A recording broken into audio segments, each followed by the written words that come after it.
લક્ષ્ય ન્યૂઝ, એક નજર, એક લક્ષ્ય.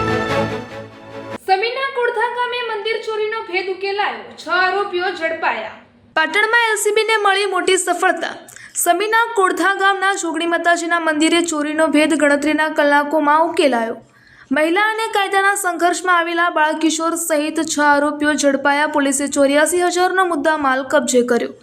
સમીના કોડથા ગામના જોગણી માતાજીના મંદિરમાં થયેલી ચોરીનો ભેદ એલસીબીએ પાટણે ગણતરીની કલાકોમાં ઉકેલી દીધો છે. પોલીસે 6 આરોપીઓની ધરપકડ કરી રોકડ, મોબાઈલ અને બાઇક સહિત 84,000નો મુદ્દા માલ કબજે કર્યો છે.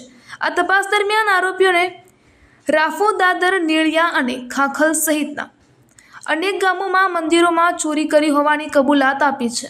કેટલાક આરોપીઓ સામે અગાઉ પણ મંદિર ચોરી સહિતના અનેક ગુનાઓ નોંધાયેલા હોવાનું પોલીસ તપાસમાં સામે આવ્યું છે. હાલ ફરાર આરોપીને ઝડપી લેવા પોલીસે વધુ તપાસ હાથ ધરી છે. રિપોર્ટર પંકજ સાધુ, પાટણ.